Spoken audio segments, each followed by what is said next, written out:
amata dhibbashan keessatti waan uummata keenyarra gahiniitu har'aan tana irra gahaa jiru. Seenaa ilma namaa keessatti uummata bal'aa meeqaatu diigamee bade. Rakkoo uummata keenyaa haa yaadannu.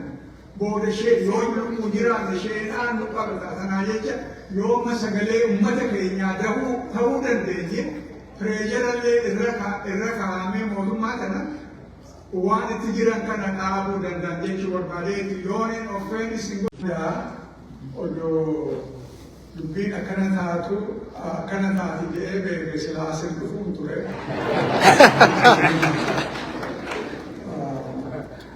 Waan leefuu hedduu galatoomaa uumama namaan dubbachuu barbaada gabaabduu takka galatuma jechuuf warri yaada kana fiddanii ji'a sadii ji'a afur yeroo wasana hin qabne irra balleessitanii maallaqa keessan baaftanii kana qopheessitan. Eega proogiraamni eegalee ji'a lama fixe boodaan dhagaye. Odoo duraan dhagaye onastuu gooru.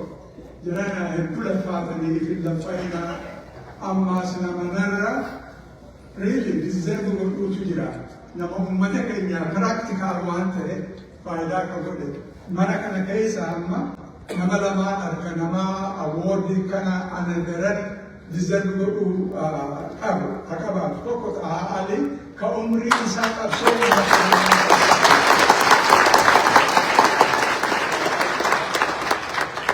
Kalamandiiti Dr. Guddata akka nama ijoollee tahee as dhufee asis baree akkuma reefu inni jedhee Oromoo Studies keessa ture san bira dabree 2014 I think it was 2014 kitaaba tokko Bahila kan jiru a wonderful book. Kan inni barreesse ammallee sammuu kiyya keessa jira. Kitaaba san review godhee itti erguu qaanfadhee it is really one of the best. San bira dabree namni 1984 as dhufu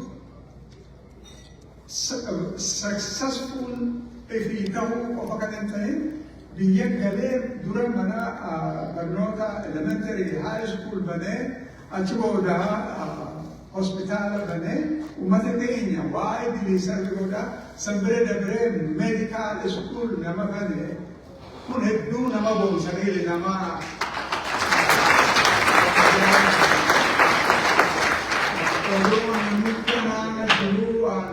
I don't think I deserve it, but jaran irraanfatinaa jechuu barbaade hedduutu jira hedduutu jira.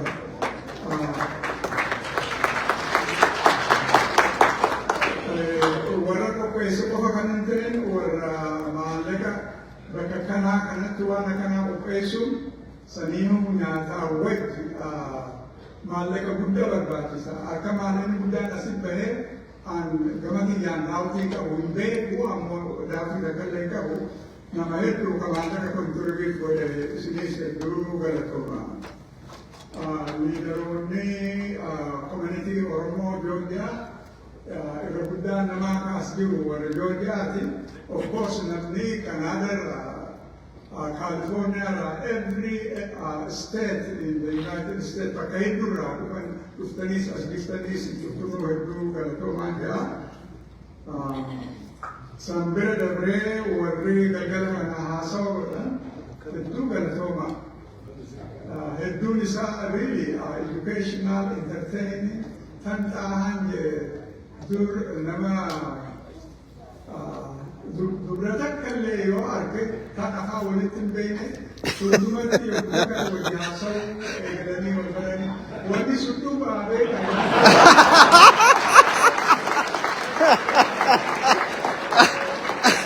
asmiizaan kanan dhageenye.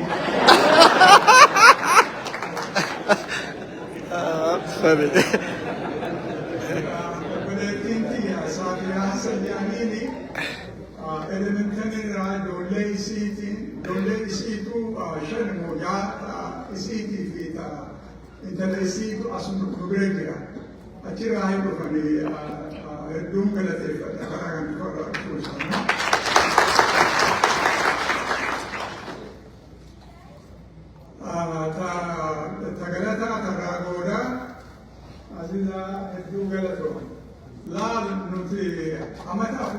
exactly a our phone.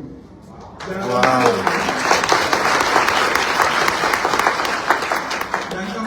Jaalalti teenya gaafa dura wal fuunirra aqarra jedhu.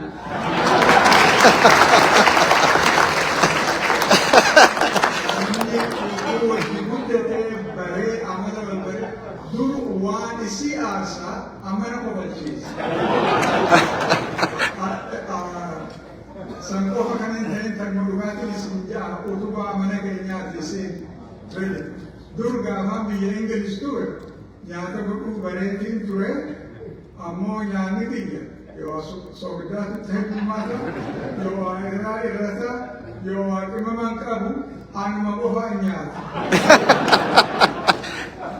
Eegaan as dhufe wal barree guyyaa tokko naa nyaata godha jedhee achi godhee waan hin reefu keessatti uftinuu keessaa hafte booda akkanumatti teesti gooteeti.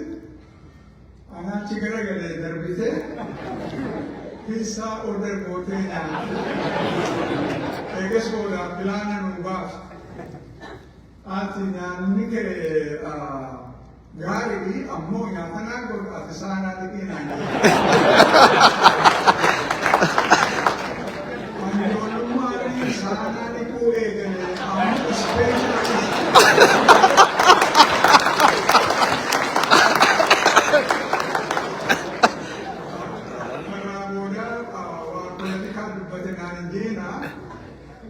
Jara keenya rakkoo uummata keenyaa irraanfachuun qabnu as jirraa biyya tana jirraa uummanni keenya exaggerate godhuu iyyaa miti. Amata 500 keessatti waa uummata keenya irra gahiniitu har'aan tana irra gahaa jiru. Haalli jiru kun yoo itti fufe badii uummata keenyaa jedhaa ta'a. Kanaa jecha uummata keenya dagachuun nurra jiru.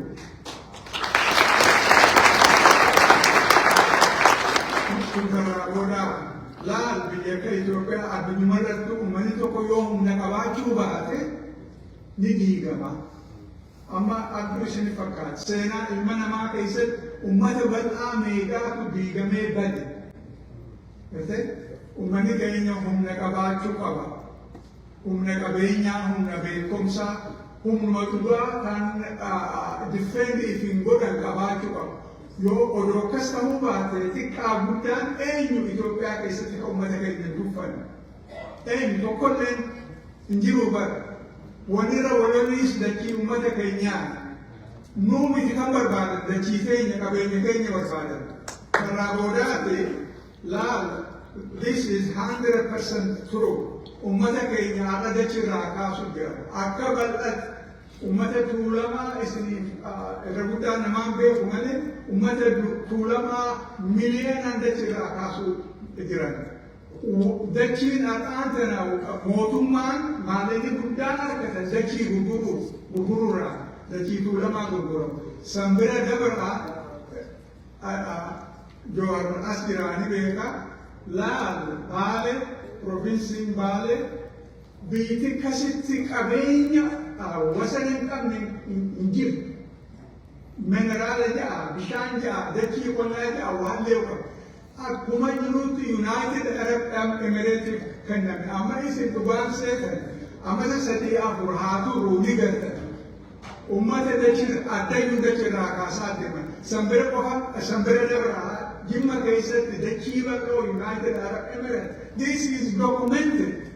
Elbaabur keessatti maal jechuu barbaadeeti odoon malaallee garuu wallaga keessatti afaanoon abiyyi waradaa afur uummata keenya cabsanii keessaa yaasanii qabeenya isaanii zarafanii kan ajjeesanii qabatanii jiranii bara liyyuu maal jedhanii liyyuu asirra akka Oromiyaa akka Amaaraa zoon achi keessatti koomitellee dhaabbatanii bara.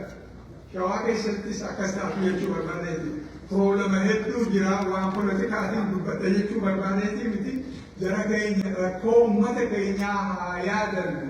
Booda ishee yoo lubbuu jiraanne isheenaan nu qabata. Kanaa jecha yooma sagalee uummata keenyaa ta'uu dandeenye pireejarallee irra kaa'amee mootummaa kana waan itti jiran kana dhaabuu danda'an jechuu barbaadeetu yooniin offeenis hin godhe dhiifama guddaa fidadhe hedduu